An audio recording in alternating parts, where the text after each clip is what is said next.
yang sangat kula hormati ya, teman Bapak kawula Kiai Haji Masbuhin Faqih, yang terhormat Kiai Haji Robah Maksum, yang terhormat Kiai Haji DRS Abdus Salam MM selaku Rektor Inkafa, semua teman-teman dosen hadirin sedanten ingkang kula hormati, mahasiswa-mahasiswi yang sangat saya hormati. Tadi sudah dikatakan oleh MC, di antara alasan saya datang karena bapak saya ini temannya Kiai Masbuhin. Itu salah, memang bukan di antara ya, karena itu memang. Tuh, kalau di antara ini sembrono. Karena kalau saya datang karena kalian itu dosa besar. Bisa digugurkan oleh wajibun a'dhamu minhu, oleh kewajiban yang lebih apa? Besar. Kayaknya kalau mahasiswa-mahasiswa di sini tidak cukup untuk mengganti kewajiban itu. Sehingga saya berkali-kali memaklumatkan diri, yang undang saya nggak pernah sepuh itu dosa. Karena menggugurkan kewajiban yang lebih apa? Besar. Jadi teorinya gampang. Kalau ngundang sampean itu mesti boleh karena nggak punya kewajiban. Jadi di rumah ya nggak punya pondok. Terus ibu sampean kalau sampean di rumah ya sumpek, bocah kok nganggur gitu. Jadi fikih itu harus jelas. Saya ini pengagum fikih. Jadi saya di rumah punya ibu, saya ulang lagi, sepuh, butuh perhatian saya dan saudara-saudara saya punya pesantren, sehingga artinya punya kewajiban. Ini sekaligus maklumat bagi yang ingin ngundang supaya ngukur dosa ndak yang ngundang supaya itu. Bukan kebaikan atau ndak, tapi dosa apa enggak gitu. Artinya yang bisa menggugurkan kewajiban secara fikih itu hanya kewajiban yang lebih apa? Besar.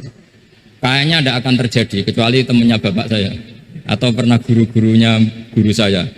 Misalnya Lirboyo, nanti Sakban ngundang saya 2. Begini ya, ini kan abahnya Kiai Masbuhin juga namanya Faqih, gurunya juga Kiai Abdul Faqih. Saya berharap anak-anak Inkafa ini nekuni utamanya itu fikih. Fikih itu penting sekali. Kata Sayyid Ali yang Sohibu Simtid Durar itu, wabihi kiwamus syariah, yang bisa mengawal syariat itu hanya fikih. Fikih itu ya kalau yang paling gampang untuk kita misalnya punya Fathul Qorib, Fathul Mu'in, Fathul Wahab. Tapi yang faham betul, mesti faham itu ngelotok setengah hafal. Jangan bawa kitabnya tok, sementing sekian semester terus selesai. Itu sama-sama dosa, itu dosanya ya dosa, mahasiswanya juga dosa. Karena sudah terlanjur sarjana agama, ternyata nggak bisa, itu kan mendingan tidak sarjana agama. Itu saya tak cerita sama Kiai Roba, itu ada fatwa Kiai juga wali. Suatu saat ada penyanyi dangdut top terkenal di Indonesia itu nyanyi dangdut, ya penyanyi ya dai, entah itu hakikat entah majas tidak tahu. Itu Kiai itu fatwanya lucu, kalau kamu datangi dia pas main dangdut masih saya beri izin, tapi kalau datangi dia pas pengajian itu tak larang kan santrinya jadi eskal, ini pas pengajian dilarang, pas dangdutan kok malah dapat izin. Tapi bukan berarti halal ya, dapat izin. Dapat izin kan potensinya bisa karena dilarang lah ya tetap belerot. Terus suatu saat si santri ini setengah wali, tidak wali tapi setengah. Lama-lama itu memahami gurunya ternyata sirinya begini. Kalau seorang penyanyi yang tidak pernah ngaji kemudian ngomong agama, itu potensinya itu fadollu wa adollu, sesat dan menyesatkan. Tapi kalau dia sedang nyanyi dangdut, penyanyinya cowok, sama jangan bayangkan dangdut putri, enggak, itu cowok sudah tua lagi. Jadi potensi halalnya ada lah maksudnya untuk. Tapi tidak alat musiknya, orangnya. Tapi kalau dia nyanyi itu paling dosanya hanya nyanyi. Saya ulang lagi, murid tadi akhirnya paham kalau datangi pengajian itu artinya ikrar kalau dia seorang dai atau seorang yang layak ngomong apa? Agama. Itu lebih bahaya karena kita santri, apalagi kita doktor atau MM, terus ngekrori orang yang nggak jelas asal usulnya. Tapi kalau nyanyi kan nyanyi saja. Sehingga itu menjadi fikih. Bahaya terbesar dalam fikih adalah apa? Mengkaji fikih tidak dari ahlinya. Ya seorang lagi ya, mengkaji fikih tidak dari apa? Ahlinya. Nah kenapa demikian? Begini, saya beri contoh. Ilmu fikih itu tentu pertama dari Rasulullah SAW. Kemudian bersanad sampai kita atau kita sampai Rasulullah. Itu ngalami sekian ijtihad yang tidak mudah. Saya beri sekian contoh. Dulu Imam Syafi'i itu sukanya sama guru yang miskin, ya karena rata-rata santri juga miskin. Jadi mesti ngidolakan guru yang miskin, karena sesama miskinnya harus berkoalisi. Tapi akhirnya gurunya Imam Syafi'i itu miskin sekali. Namanya Muslim bin Khalid Az-Zanji itu miskin, Sufyan As-Tsauri miskin, Sufyan bin Uyainah miskin. Setelah ngaji di Medina itu Imam Malik itu kaya. Pas itu Imam Malik sudah kaya. Setiap ketemu Imam Syafi'i dikasih uang. Sampai ketika Imam Malik itu bilang, kamu sudah alim, ilmu saya sudah habis, kamu ngaji sama yang lain. Sama siapa? Kata Imam Malik, orang yang sealim saya sudah meninggal, namanya Abu Hanifah. Tapi dia punya murid, namanya Muhammad bin Hasan Asy-Syaibani, kamu ke sana. Terus Imam Malik datang ke Baki. Dulu Baki itu pasar rental, ya Grab lah kira-kira sekarang. Itu. Mengumumkan, siapa kafilah yang mau ke Irak? Kita ya Imam Malik, dibayari sama Imam Malik. Ini yang antar ke Irak, ke Muhammad bin Hasan Asy-Syaibani. Imam Malik mulai ngeper. Guru saya yang miskin tidak pernah nyangoni, guru-guru saya yang kaya sering nyangoni. Mulai memasalahkan kiai miskin gitu, kira-kira seperti itu mulai masalah gitu. Setelah datang ke Irak di Muhammad bin Hasan Asy-Syaibani itu si Muhammad bin Hasan Asy-Syaibani itu kalau ngitung uang itu di meja tamu. Jadi punya emas lantaan, punya uang. Kira-kira kalau Indonesia punya rupiah, punya dolar, dihitung itu di ruang tamu. Kata Imam Syafi'i, saya dengan Imam Malik saja nggak serik, ini lebih kedonyan lagi kiai. Ngitung uang itu di ruang tamu. Terus akhirnya si Muhammad bin Hasan Asy-Syaibani ini ahlul usul, dia pakar usul. Kamu heran sama saya? Iya, kiai kok kedonyan? Dia ngomong gitu. Tapi kata Muhammad bin Hasan Asy-Syaibani, kalau kiai tidak boleh kaya, kita kayak wong fasik. Ben gue demenan, gue mabuk. Oh jangan, nanti dipakai maksiat. Penjenengan mawon kersane digetokan. Berarti kiai oleh sugih, mun angsal-angsal. Semenjak itu jadi satu fikih bagi Imam Syafi'i. Ternyata kalau mengharamkan kiai sugih berarti membolehkan yang fasik sugih. Kalau yang fasik sugih bisa dipakai i'anah alal maksiat. Semenjak itu mindset pikiran Imam Syafi'i rubah. Saking rubahnya sampai beliau berpendapat orang bisa beli Alphard, kok beli carry itu haram. Bisa jadi bupati kayak Pak Roba, jadi RT haram. Pokoknya gitu. Bisa keren Kak Gus Bak kok jadi orang pendengar haram. Pokoknya haram terus. Karena dalil beliau al-Islam ya'lu wala yula'ala. Coba sampean ridho misalnya jadi orang Gresik dipimpin orang yang nggak sholat, ridho ndak? Ndak. Atau sholat tapi nggak bisa ngaji, ridho ndak? Ketika yang bisa ngaji berpotensi jadi bubah, terus keterusan. Karena Imam Syafi'i keterusan, ya umatnya keterusan. Akhirnya orang-orang Syafi'i itu politikus rata-rata. Ya, makanya sama jangan kaget sama Barubah. Kakak saya wakil bupati itu. Putranya Mbah Mun ada yang wakil apa? Gubernur. Dulu Gus Wahid ya menteri agama. Itu asal usul dari perubahan fikih, mindset, cara berpikir Imam Syafi'i. Jadi dulu itu fikih ditemukan itu jelimet, ada perdebatan. Itu tidak hanya pada level ulama, pada level Nabi pun ada perdebatan. Jadi jangan kira Nabi itu tidak debat, ya debat. Nabi itu asal seangkatan itu mesti debat, termasuk debat dengan malaikat. Jadi kalau perlu ya debat sama apa? Karena malaikat itu kan lugu itu gak iso mikir. Karena kalau malaikat iso mikir bisa jadi rektor. Nanti kasihan Pak Salam ini. Malaikat gak boleh jadi rektor. Malaikat Israel itu nggak tahu etika. Jadi beliau ketika mau membunuh, mencabut nyawanya Ibrahim datang, ya Ibrahim saya ini disuruh nyabut nyawa kamu. Kata Ibrahim, wah kamu itu pasti salah. Kamu tahu saya siapa? Saya ini Khalilur Rahman, kekasih Allah. Masa kekasih membunuh yang dikasih? Ini enggak benar, logika itu enggak benar. Pasti kamu salah. Karena Israel itu tidak bisa debat. Ketika ditanya, hal ra'aita khalilan yumitu khalilah, masa kekasih membunuh yang dikasih? Saya ini Khalilur Rahman. Masa Allah mencintai saya kemudian membunuh saya? Itu logika agak benar. Enggak, keliru, kamu itu keliru. Israel akhirnya terbang lagi. Ya Allah, katanya logika saya ini salah. Karena masa kekasih membunuh yang dikasih? Karena Israel enggak pernah sekolah, enggak pernah sekolah. Enggak bisa dia jawab. Akhirnya diajarin Allah. Dah kamu bilang gini ke Ibrahim. Hal ra'aita khalilan yakrahu ayyalqa khalilah. Masa kekasih tidak siap ketemu yang dikasih? Dibalik logikanya.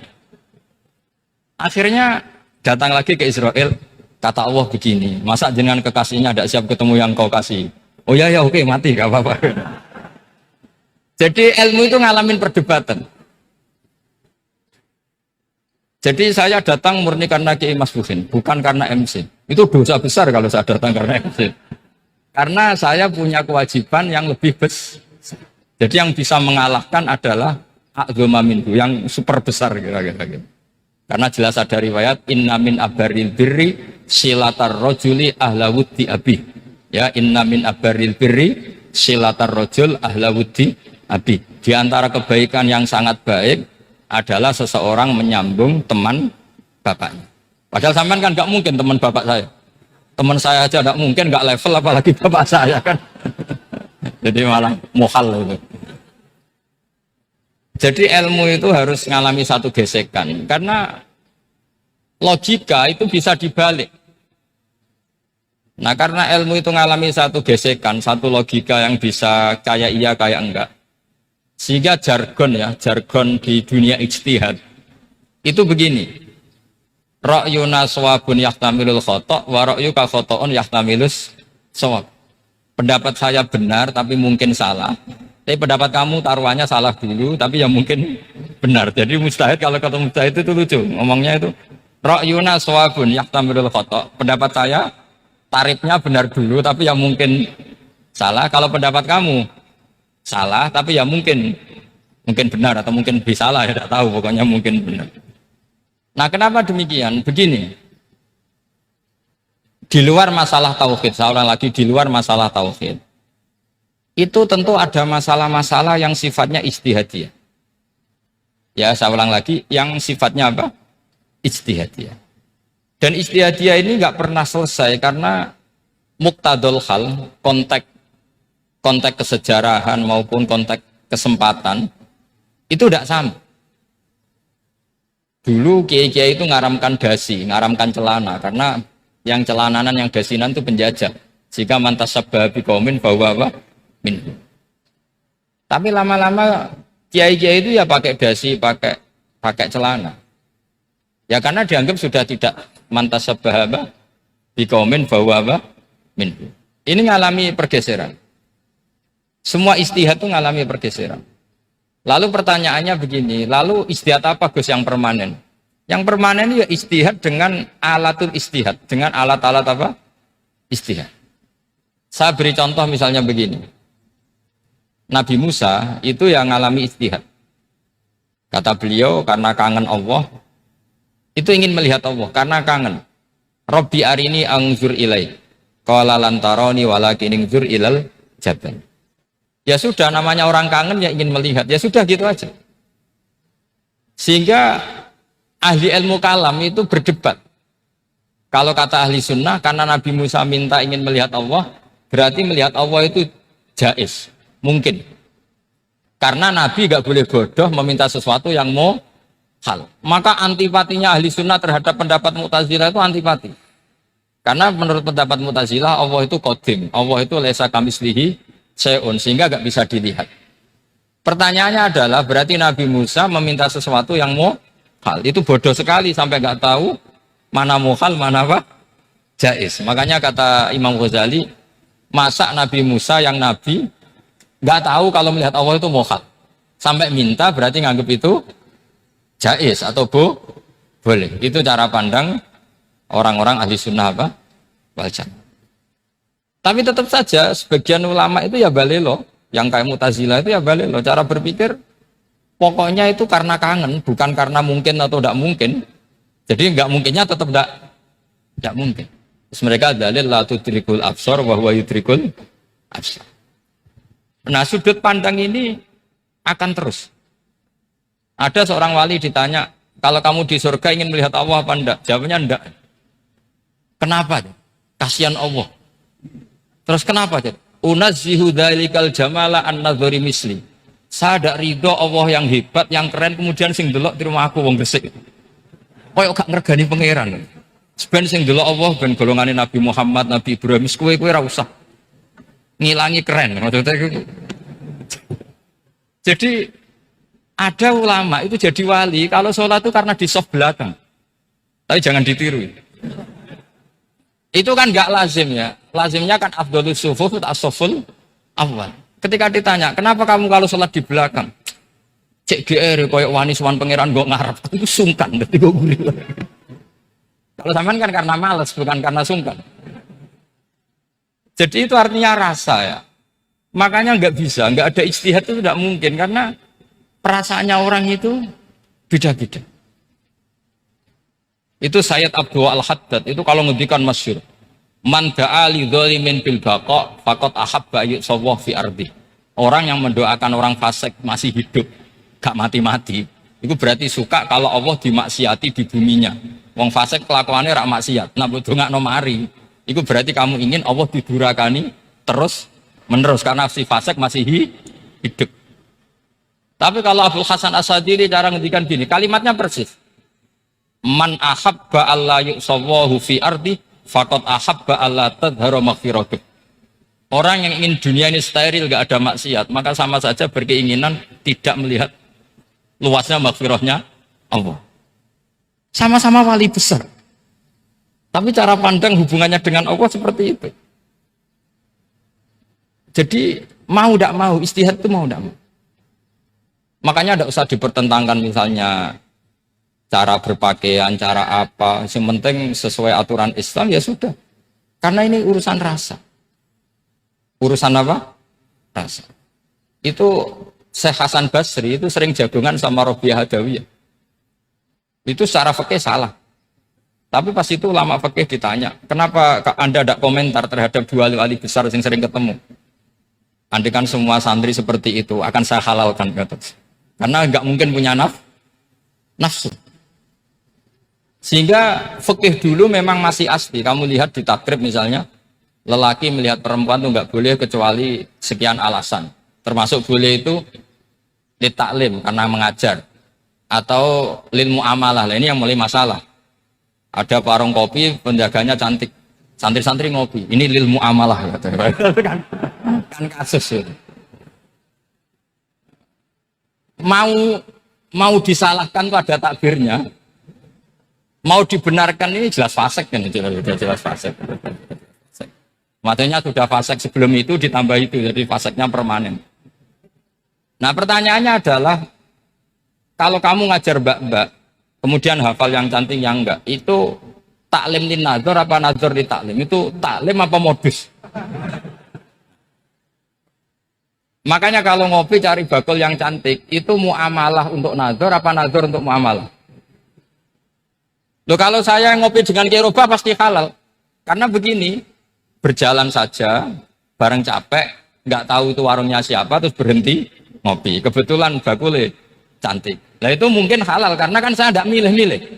Ingin ngopi kebetulan bakulnya cantik. Kalau kamu kan nggak apal daftarnya. Nah itu mesti haram itu, mesti haram itu. Karena berarti kan kamu menjadikan ngopi ini modus. Gue jagani nak takok pangeran. Lo kok nadzor? Muamalah Gusti, muamalah. Itu mesti modus. Maka fikih itu harus dikawal oleh tasawuf. Kalau enggak, semua hukum fikih bisa diakalin.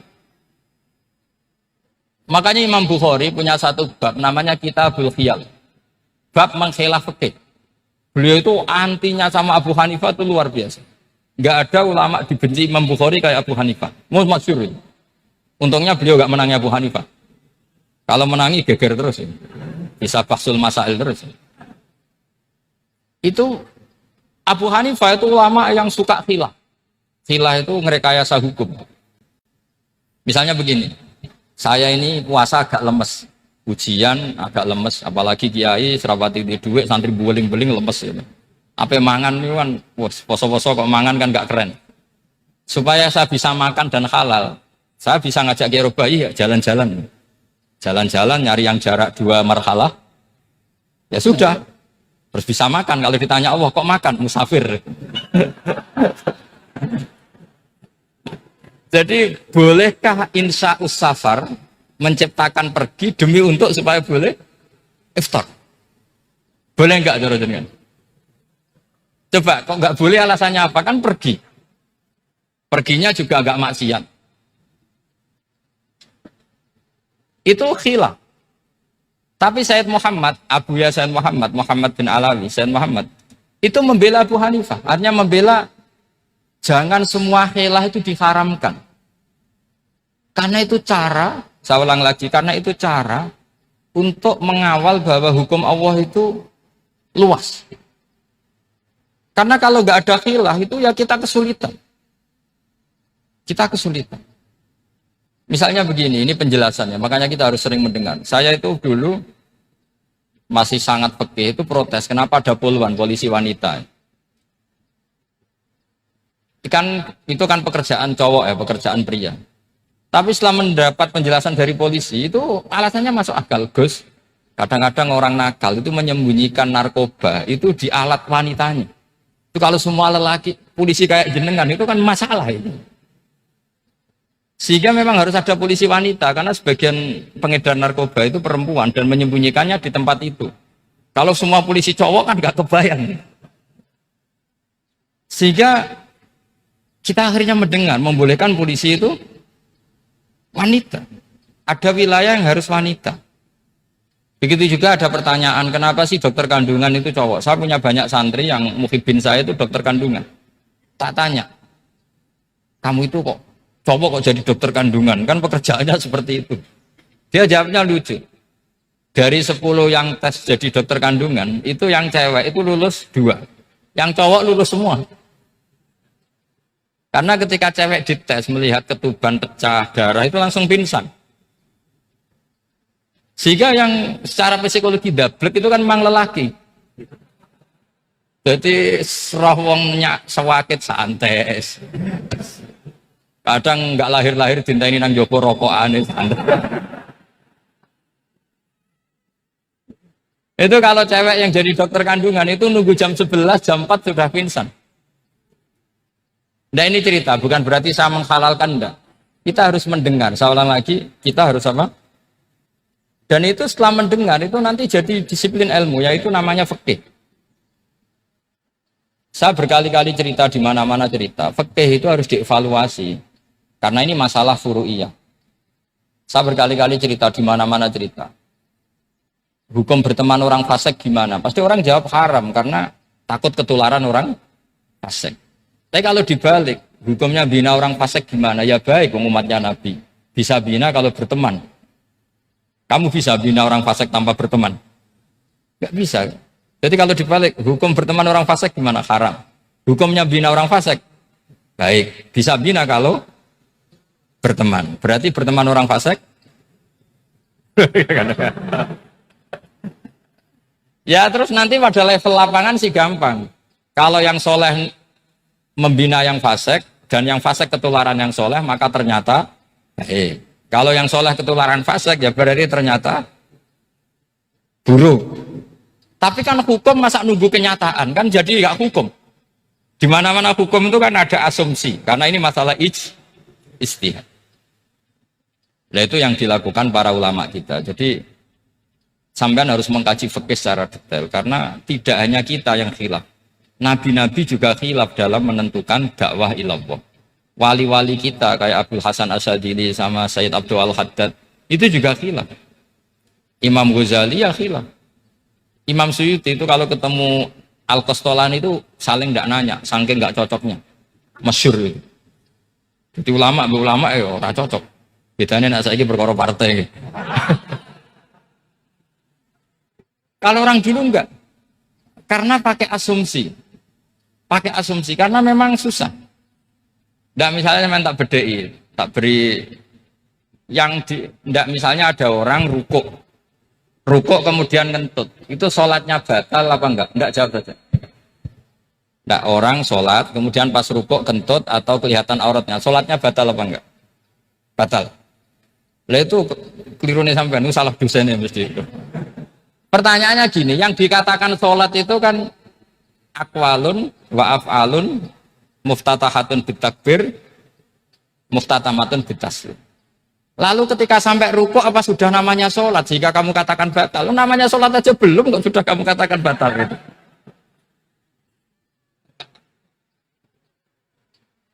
Iya kan? Jadi kalau aku mau sholat pas rukuk ngetut, batal atau ora? Mestinya jawaban yang benar, ya ora sholat jadinya gitu.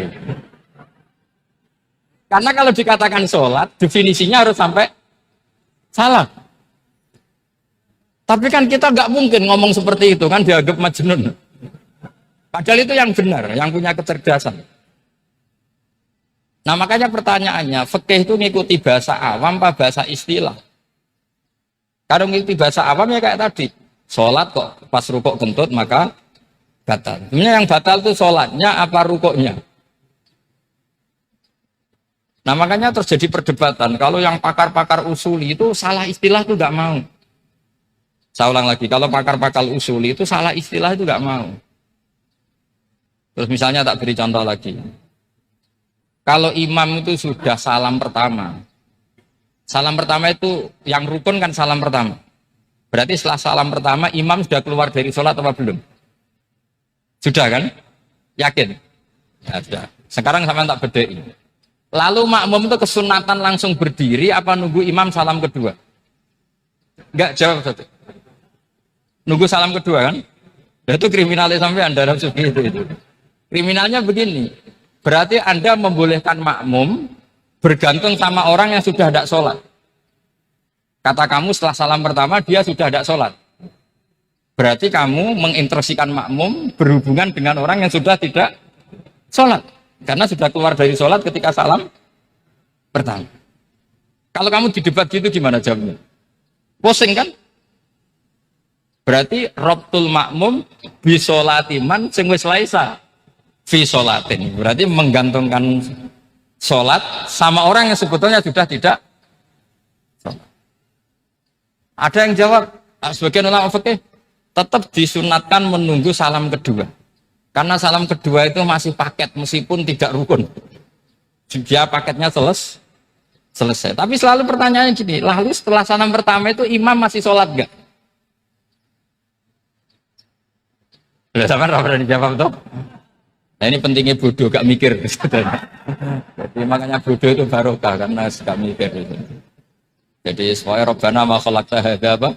Batila. Sing bodoh ya barokah, sing pinter ya barokah. Sing ra barokah maksiat. Ora ono barokah blas. Maka kan fikih itu seperti itu. Jadi ada disiplin, di situ ada disiplin ilmu. Yang kadang kita tidak cocok. Makanya Imam Syafi'i sendiri ngendikan kadang beliau dengan gurunya, dengan Imam Malik sampai ngarang ikhtilafu Malik. Beliau punya data yang beliau itu sedang nggak sama dengan gurunya, yaitu Imam siapa? Malik. Karena mindsetnya itu beda. Tidak sampai misalnya saya tanya, sholat itu harus menghadap kemana? Tidak, jawab saja. Kiblat kan. Ukurannya apa coba? Namanya madhep. Wajah apa dada? Imam Syafi'i milihnya dada. Sekarang praktekkan dalam dialog keseharian. Saya jagungan sama Kiai Robah seperti ini, terus wajah saya begini, madhep enggak? Nah itu masalah. Terus pertanyaannya, madhep dengan dada itu fi sholat apa fil qiyam?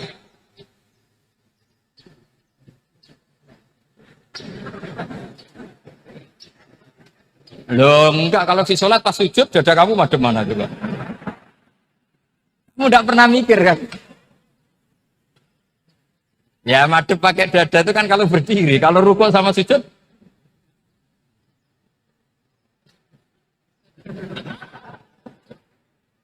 loh itu ulama itu jimat gitu. Makanya jarang yang menekuni profesi ulama itu. Karena menekuni proposal banyak, karena memang susah. Jadi ulama itu orang yang cara berpikir sudah aneh. Jika mereka detail, maksudnya menghadap itu apa? Ukurannya kalau berdiri ya dada, tapi nggak bisa kamu katakan atawajjuh bisodri aturan dalam sholat, fikuli sholat. Pertanyaannya lah kalau rukuk sama sujud, dadanya menghadap kemana coba? Maka itu ilmu yang sudah jelimet. Nah ulama usul fikih, ulama yang nggak mau salah per detail hukum. Jika menurut Imam Rafi'i, misalnya kalau beliau ditanya, sujud itu gimana ya, asal watu jabhah, ya sujud. Tapi kalau menurut Imam Nawawi harus melibatkan 7 apa? Anggota, yaitu al-jabhah, wal yaden, warubaten, wal kodamen. Oke, Imam Nawawi kita ikuti. Tentu keseharian kita pakai Imam Nawawi. Yaitu berdasar hadis umirtu an asjuda ala sab'ati a'dumin al-jabhah, wal yaden, warubaten, wal kodamen. Berarti berapa? 7.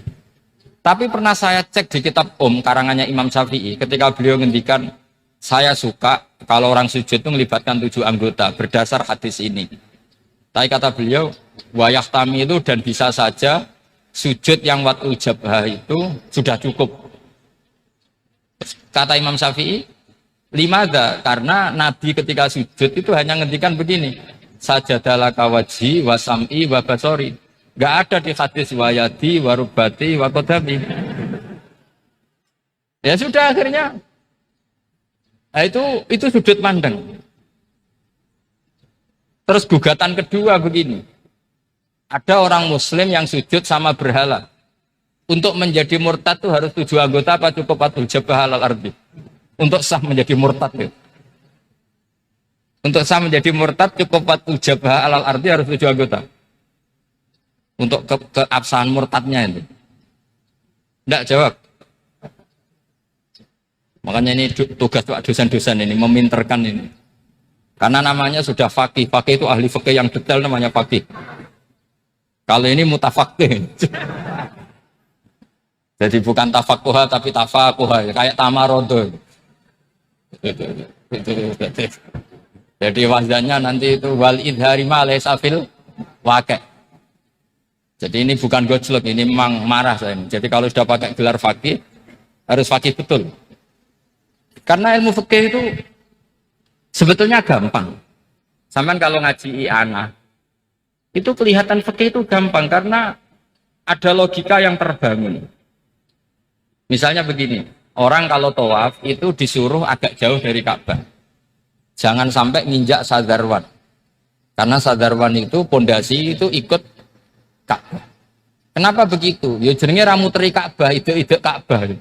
Jadi sebenarnya sederhana logikanya. Sing jenenge muter itu di luar itu kita muter. Nah kalau nginjak pondasinya namanya gak muteri Ka'bah tapi ide-ide Ka'bah. Ya jadi sederhana sebetulnya ya masuk akal. Jadi fikih itu nggak ada yang iskal, sebetulnya masuk akal. Tapi karena kita nekuni itu tidak serius, maka terus jadi paradok. Saya beri contoh lagi ini sebagai penghormatan saya sama Kiai Mas Bukin, karena ini sudah namanya fakih. Kalau ada ayam jago ditabrak truk, terus kejet-kejet, adekan dibiarkan pun mesti mati, karena gerakannya sudah harokatul madbuh. Terus kamu sembelih, itu halal apa enggak? Enggak jawab, ayam jago loh. Kalau kamu katakan halal, dia sudah tidak punya hayatun mustaqirroh, kehidupan yang permanen. Andai kan kamu biarkan pun 1 menit lagi meninggal. Kejet-kejet kan mau prosedur saja. Maksudnya pantasnya mati ya kejet-kejet sih, tapi sebetulnya sudah pasti mati. Maka ini ada 2 ulama. Kalau kata Imam Malik tetap namanya halal. Karena ruhnya masih di situ. Sehingga ketika kita nyembelih, ya nyembelih hewan yang hidup. Yang namanya nyembelih itu pokoknya mematikan yang punya roh. Sementara saat itu rohnya masih di situ. Meskipun 1 menit lagi pasti mati. Tapi kalau mazhab Syafi'i enggak, ini sudah harokatul madbuh. Tidak punya hayatun mustaqir. Sehingga dalam perdebatan ulama fikih itu lucu. Kadang ya gampang-gampang mangkel nol. Misalnya begini. Kalau ada anak lahir, tidak ada amaratul hayat, nggak nangis, nggak bernapas, sunat disolati apa enggak? Siktun itu, siktun sing layas tahillu walayas langsung lahir langsung mati, nggak ada amaratul hayat. Rata mikir tuh. Itu tidak wajib disolati. Alasannya, ya kan memang sholat alal mayit kan tidak pernah hidup. Di mana-mana mayit itu setelah hidup mati. Ini kan tidak pernah hidup. Namanya ya qit'atul lahmin, ya potongan daging itu aja. Enggak. Jadi kadang fikih diwaca tenan jebule mangkel no. Terus ketika di kitab Minhajul Thalibin itu, kalau kamu keluar mani itu wajib mandi enggak? Wajib kan? Kalau keluar mani inzal itu kan wajib mandi. Nah kenapa nifas atau wiladah keluar bayi? Kenapa ibu-ibu kalau keluar bayi wajib mandi? Alasannya lucu. Li annal walad maniyun pun akidun. Ini kan wis mani cuma mengkristal. Jadi kadang fakir mangkel. Apa ya? Sembrono gitu. Masuk wajib mandi wiladah itu karena apa? Li annal walad maniyun mun akidun. Niku mani sing wis mengkristal. Mani sing wis jelalatan lah lahir nuangis macam-macam. Jadi ternyata karena kenapa fikih butuh alasan nyari hadis tentang keluar anak mandi itu enggak ada yang sorry. Yang ada adalah tentang inzal. Innamal ma' minal akhirnya dicari-cari ternyata walad itu maniyun munakidu. Lah ini problem fikih. Sampean harus siap dengan pelajaran seperti ini. Meskipun sampean mungkin wong priayi, tapi ini ilmu. Ya, saya ulang lagi ini ilmu. Sehingga ulama itu mau tidak mau harus mau mendengar. Karena logika yang terbangun itu nunggu kalau mendengar kayak tadi. Nabi malaikat Israel baru sadar, masa kekasih bunuh yang dikasih. Masuk akal. Iso mikir juga Israel. Kalau sama sampean sih nggak nerima tetap selonang-selonang ini masalah Ibrahim Khalilur Rahman. Sehingga kita di alasan fikih itu harus kita dengar. Saya dulu itu saya sampai sekarang itu sama kalau bayi lahir masih sudah berbentuk bayi, saya sendiri berpendapat sebaiknya disolatin. Kalau sudah berbentuk bayi, meskipun tidak tidak nangis, tidak ada amaratul hayat.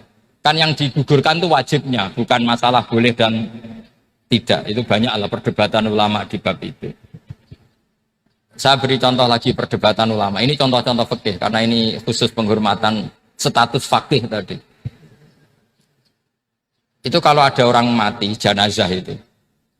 Jenazah itu kalau sholat, itu kan umumnya jenazah di depan, kita nyolati di belakang. Itu yang mengatakan begitu ya tidak punya alasan, ya taunya mulai dulu begitu, di mana-mana nyolati jenazah, jenazahnya di depan. Tapi di kitab Mahali jelas diterangkan, kata kaul sa'ani tidak wajib. Alasannya lucu, fa innal janazah laitsat bi imamin. Jenazah itu tidak imam, kenapa harus di depan? Kan kacau kan. Lu coba alasannya di depan apa? Dia ada imam. Nah barokahnya fikih itu, sehingga kita melihat di Arab Saudi sekarang, itu jenazah kan di belakang. Tapi kita tetap nyolati mayit. Kalau di Arab Saudi musim haji, itu jenazahnya di kamar mayit, tapi kita nyolati.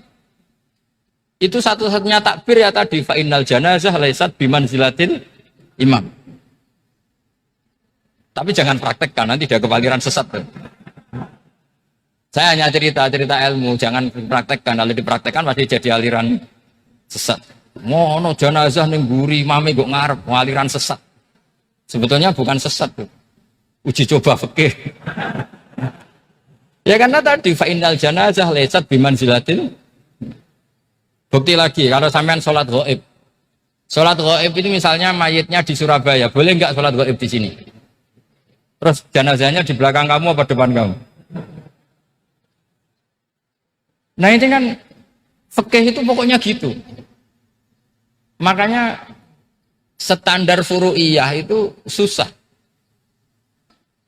Karena perdebatannya itu mirip-mirip. Kayak iya, kayak tidak, kayak. Makanya dulu zaman sahabat, ada sahabat itu mencintai Rasulullah. Senengannya sowan. Bukti cinta sowan. Banyak juga yang sahabat bukti cinta Nabi itu tidak pernah sowan. Alasannya ganggu. Kenapa kamu jarang sowan Nabi? Saya sering jamaah sama Nabi, saya tidak pernah sowan. Kenapa? Ganggu. Biar Nabi kalau di rumah sama anak istrinya, saya tidak mau ganggu. Makanya saya termasuk kiai yang gak pati seneng disowani. Karena ya itu tadi. Kalau mulang seneng saya, kalau disowani biasa. Kalau Kiai Roba itu nilai, nak pernah sepuh jadi rasuan nilai. Jadi beda. Saya sering ditilii kiai-kiai sepuh. Tapi bahasanya tentu tidak sowan, tapi nopo nilai. Kalau sowan itu banyak. Ketika Rasulullah wafat, itu separuh sahabat hampir mayoritas, ya Rasulullah kita semua ingin kita dulu yang meninggal karena engkau begitu penting. Maka jangan meninggal dulu, kita yang meninggal. Kalau kita yang meninggal itu gak apa-apa, tapi kalau engkau penting, jangan meninggal. Tapi ada saja sahabat, tidak seperti itu. Saya suka Rasulullah meninggal dulu. Alasannya masuk akal. Biar Allah menyaksikan saya, kama usaddikuhu hayyan usaddikuhu maitan. Allah biar menyaksikan saya iman kepada Nabi ketika masih hidup. Dan saya buktikan setelah mati pun, setelah meninggal pun, setelah wafat pun, iman. Jadi ternyata baisnya itu supaya orang tahu bahwa iman kita kepada Nabi itu iman yang super.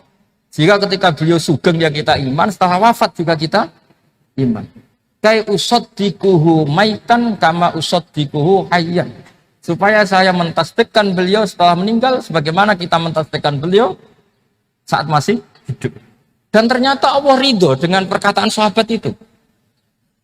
Kenapa Allah ridho? Karena menjadi pelajaran bagi orang-orang yang ditakdir gak menangi Rasulullah SAW. Tetap mereka iman. Jangan kayak setan itu kurang ajar betul kalau iblis itu. Masyhur itu, iblis itu nangis-nangis neng Nabi Musa. Iblis itu takutnya sama Allah itu luar biasa, sampean kalah. Iblis itu setiap ketemu malaikat karena dia ngerti alam gaib, mesti apa itu? Kama sali syaitan itqala lil insani kufur falamma kafara qala inni bari'um minka inni akhafu wa rabbal alamin. Jadi setan iblis itu paling sering bilang inni akhafu wa rabbal alamin karena iblis itu tahu surga, tahu neraka, tahu kekuasaannya Allah. Jadi takutnya sama Allah luar biasa. Makanya setiap dia mengajarkan kekafiran, setelah orang itu kafir gimana? Inni bari'um minka inni akhafu wa rabbal alamin. Saking takutnya sama Allah, suatu saat iblis ini datangi Nabi Musa. Karena tahu Nabi Musa itu kalimullah. Orang yang bisa komunikasi langsung dengan Allah. Ya Musa ya kalim Allah, saya ini makhluk. Saya takutnya sama Allah luar biasa. Tolong rayukan Allah supaya nerima tobat saya. Karena dirayu terus lama-lama Nabi Musa bilang, oke, tak rayukan Allah. Sama Allah. Karena Musa kekasihnya, ya Allah, iblis ini ingin tobat. Tolong dikasih hak tobat. Kata Allah, oke. Dia bisa tobat asal mau sujud di makamnya Nabi Adam, karena kesalahannya dia gak mau sujud sama Nabi Adam. Semenang Nabi Musa karena ada cara untuk iblis menjadi tobat. Dikasih tahu sama Nabi Musa, alhamdulillah kamu diterima tobatnya. Syaratnya apa? Sujud ke kuburannya Nabi Adam. Wah, iblis atau aslinya terus asjuduhu maitan wa qad la asjuduhu hayyan. Zaman urip aku ora gelem, pomene wis mati. Oh, dasar setan itu. Zaman urip ya aku ora gelem wis mati kok kon sujud. Kumat maksudnya terus ya sudah terus sampai sekarang akhirnya. Kalau sekarang sudah tidak mungkin lagi karena nggak ada Nabi Musa. Jadi ijtihadnya sahabat melihat wafatnya Rasulullah itu beda-beda dan ternyata semuanya diridhoni Allah. Karena ternyata yang suka Nabi wafat dulu adalah ingin supaya umat Islam tetap mencintai beliau. Iman sama beliau, tasdik sama beliau, sebagaimana tasdik zaman sugeng. Makanya kita harus mencintai guru-guru kita. Uhibbuhu maitan kama uhibbuhu hayyan. Saya sampai sekarang itu ya merasa Mbah Mun itu tidak meninggal. Saya masih merasa kalau bapak saya tidak meninggal karena kita mencintai beliau-beliau ketika hidup dan ketika wafat itu sah. Karena beliau-beliau sama kita juga seperti itu. Rasulullah itu ketika mendekati wafat, ya bahasa halusnya intaqala ila rafiqil a'la. Itu Nabi kalau ngedikan tuh rileks sekali. Hayati khairun lakum wa wafati khairun lakum. Jong aku nak uripku ya apik. Engko nak aku wis kapundhut ya apik. Fa amma hayati fali asunna lakum as-sunan. Sebagian riwayat fa innakum tuhadditsuna anni wa uhadditsu ankum. Kalau saya masih hidup, saya bisa mengajarkan kamu sunnah, mengajarkan kamu tradisi-tradisi yang benar. Dan ketika aku mati, ketika aku sudah wafat, maka saya jejer Allah, kata Nabi. Saya berdampingan dengan Allah, maksudnya dekat Allah. Tentu bila Kevin walan hisor. Terus sudah fa'inna amalakum, amal-amal kamu diperlihatkan ke saya. Berhubung saya sudah dekat Allah, kalau amal kamu baik, saya muji Allah. Kalau amal kamu buruk, saya langsung mintakan ampun kepada Allah. Jadi Nabi rileks sekali. Artinya saya hidup bagus karena bisa ngajarkan kamu as-sunan wa syara'i'. Kalau saya wafat karena saya dekat Allah.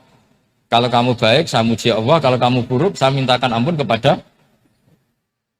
guru-guru kita juga seperti itu. Justru setelah wafat, beliau-beliau punya kesempatan dekat sama Allah, dekat sama al-malail a'la, sehingga mendoakan apa? Nah terus kata Sayyid Muhammad, wala taqulu lima yuqtalu fi sabilillahi amwat.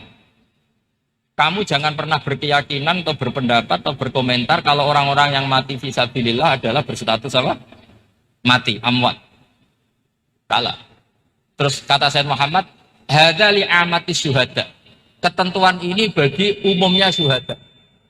Artinya gini, umumnya syuhada saja tidak berstatus amwat.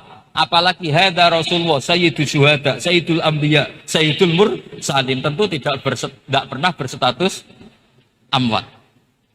Ya saya ulang lagi ya, jadi zaman cara berpikir amatus syuhada, syuhada yang umum saja berstatus hidup, tidak boleh distatuskan amwat.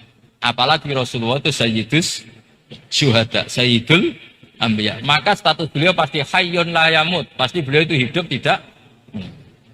Dan karena beliau itu asfaq, sangat sayang kepada kita, sebagaimana zaman beliau hidup itu sayang kepada kita, sampai nangis-nangis minta hak syafaat, maka setelah meninggalkan pun beliau pasti sayang kita dan pasti berusaha supaya kita diampuni oleh Allah Subhanahu wa ta'ala. Sehingga ada sahabat yang tadi berpendapat kalau saya nggak masalah Nabi wafat dulu, supaya Allah menyaksikan saya usaddiquhu maitan kama usaddiquhu hayyan. Jadi ini cerita ya, cerita sudut-sudut pandang. Jadi saya mohon kalau mengkaji fikih itu harus detail. Minimal takrib itu setengah hafal. Supaya konstruksi ilmu itu utuh. Ya sama lagi konstruksi ilmu itu. Karena ilmu itu mesti ada yang apa ya? Ya rodok setengah salah itu, tapi disalahno ora kena. Ndak sampean tak bedheki, nak pancen bener langsung tak angkat jadi rektor. Nak bener tuh. Coba rukun sholat pertama itu apa coba? Rukun sholat pertama. Niat. Niat sama berdiri dulu mana? Ayo niat dulu baru berdiri, apa berdiri dulu baru niat? Berarti niat sama berdiri dulu mana? Rubah kan? Artinya kita mau bilang tartib, urutannya niat, berdiri, takbir, gak bisa. Yang dikatakan niat itu apa? Qasdus syai' muktaronan bifi'lihi. Berarti niat sama takbir harus bareng apa urutan? Bareng. Terus dengan qiyamnya urutan apa bareng? Bareng apa urutan? Loh enggak, kalau urutan berarti takbir dulu, duduk, baru berdiri. Nah maka seperti ini itu mau tidak mau kita salah. Dikatakan tartibnya salah, dikatakan serentak ya salah. Cuma karena kita bodoh, gak tahu mikir itu, alhamdulillah kan di situ itu.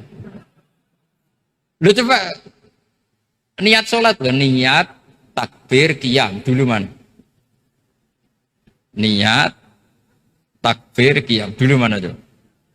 Dulu qiyam. Enggak ada kitab yang mengatakan arkanus sholat awaluha. Oh, jaga kitab kriminal maksudnya. Makanya ngendikane ulama-ulama di sarah-sarah, mau tidak mau sebagian istilah itu tasamuh itu wis gampang ngono kok repot.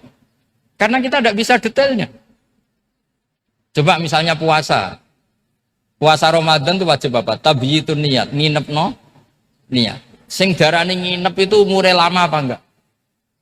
Lama kan? Sekarang sebelum 2 menit kamu baru niat, sah apa enggak? Sah. Itu sempat nginep apa enggak 2 menit itu?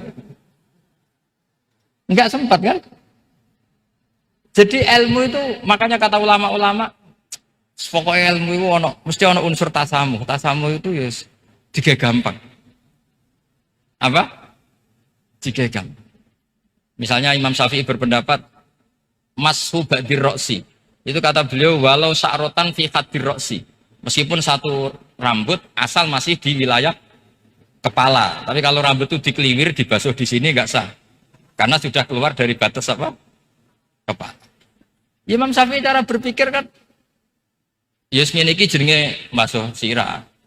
Tapi cara Abu Hanifah enggak. Ya enggak, yang namanya megang kepala itu ya minimal 1/4. Masa gitu dikatakan megah. Lalu ulama usul fikih itu berdebat.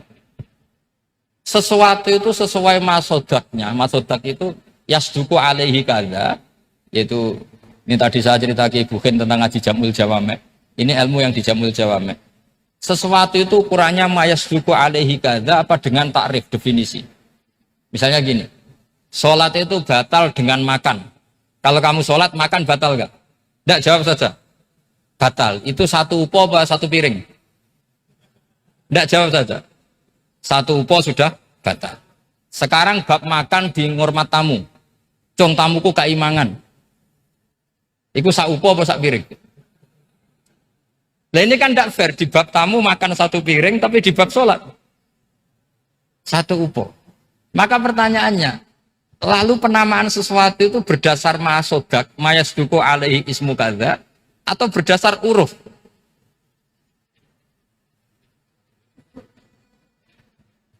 Ukurannya apa coba? Maka terus jadi perdebatan. Nah ini di sini ini pentingnya ulama karena ya sekarang saya bedai sekarang. Cengkeh itu wangi apa enggak? Kategorinya cengkeh. Wangi kan? Kalau orang bikin kue tar pasti pakai apa? Cengkeh. Pakai wedang ronde supaya manis. Apa wangi dikasih apa? Cengkeh. Nah itu saya berkali-kali cerita. Pernah mau dipikirkan orang Islam itu nggak boleh rokok karena dianggap pakai apa? Mewangi karena ada apa? Cengkeh. Tapi terus didebat. Kalau gitu berarti orang Jumatan sunat rokok. Karena Jumatan disunatkan pakai pewangi. Wah itu kan akhirnya tuh, wah iya repot ya. Jadi kalau cengkeh kamu kategorikan pewangen, yang orang Islam nggak boleh rokok karena pakai cengkeh yang wangi. Konsekuensinya orang Jumatan sunat rokok karena berarti di masjid pakai apa? Pewangi. Kan sesat semua. Jadi itu ilmu. Makanya selain fikih mateng itu ada ilmu yang namanya usul fikih. Usul fikih itu yang neliti itu. Mayasduku alaihi kada. Jadi yus ngono iku darani ngono. Saurang lagi. Ngono iku wis darani